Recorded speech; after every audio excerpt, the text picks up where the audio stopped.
Section 3. You will hear two first-year art students called Max and Abby talking about their end-of-year art exhibition.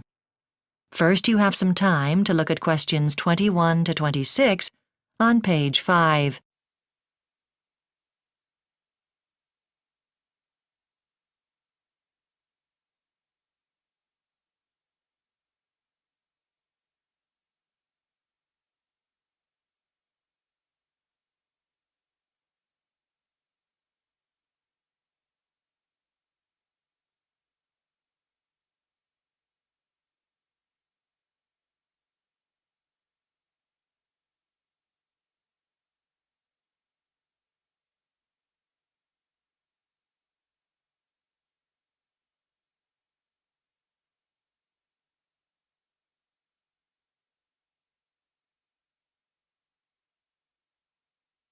Now listen carefully and answer questions 21 to 26.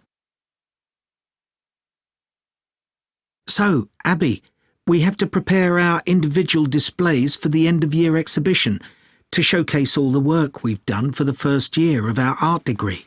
Yeah, Max, I've been thinking about how to put it all together. I'm excited about letting my friends and family see all the stuff I've produced. Me too. Actually, I'm really keen to see the work of the other students on our course. I mean, it'll be great to see all the finished displays. But we've seen what they've been doing throughout the year already, really.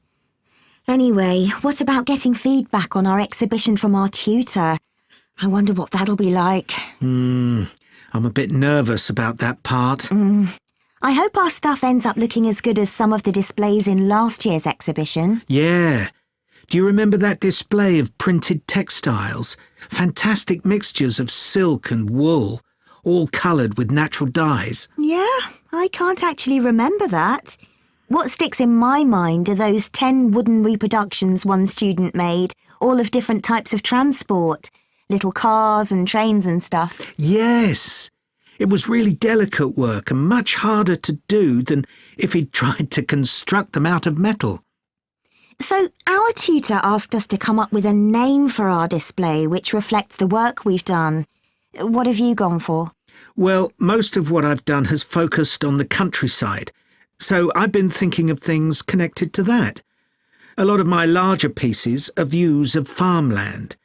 That's not a particularly memorable name, though.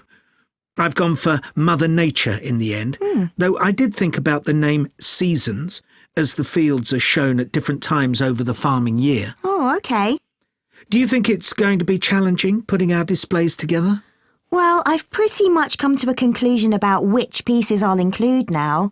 I'll have to miss out some of my preparatory drawings for the bigger pieces to make sure my best work fits into the space we've been allocated. I'm more concerned about how long it will take me to put everything in place. We've got a day and a half. That'll be plenty. We'll see. What about writing the summary of our work? It's for people who visit the exhibition to read, and I'm absolutely certain they will. It explains the reasons behind our work, and they'll want to know what it all means. We've got a strict word limit to stick to, but I've got so much to say it won't be easy to say it in so few words. So, what about other organisational stuff? We'll need good lighting for one thing. The technical guys are doing that, aren't they? Yeah.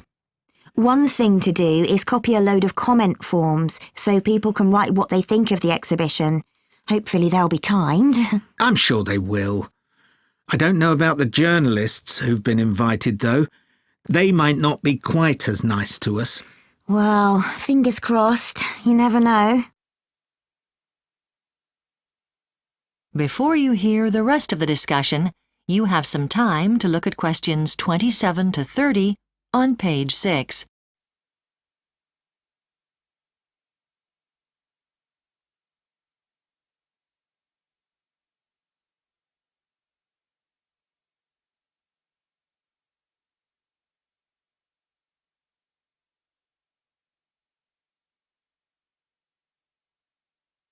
Now listen and answer questions 27 to 30.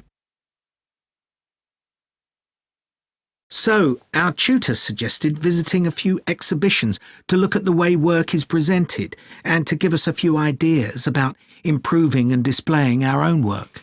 Yeah, I liked the On the Water exhibition. The way the artist used the brush strokes in the oil painting to create a sense of movement was amazing. It takes a long time to develop skill like that. Maybe we'll get there one day. What I liked about the City Life exhibition was the fact that, although the paintings themselves were of busy places, the display itself wasn't crowded at all. Perhaps the fact that the paintings were actually quite small was what created a more open feeling to the exhibition. Yeah, though the way they were arranged wasn't especially unusual. And then there was the Faces exhibition. Yeah, I mean, painting people's portraits isn't a new thing.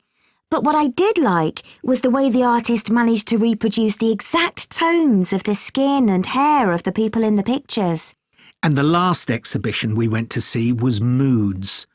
I expected that to show emotions. People laughing, crying, whatever. But it was about plants.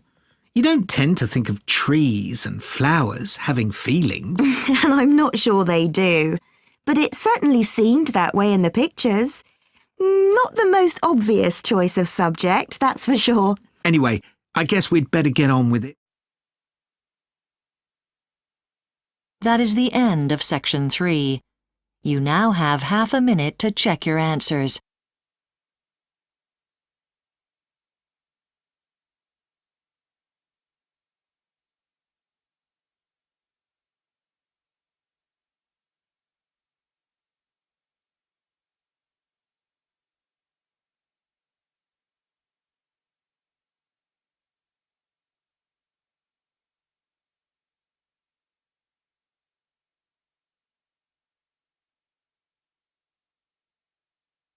Now turn to Section 4 on page 7.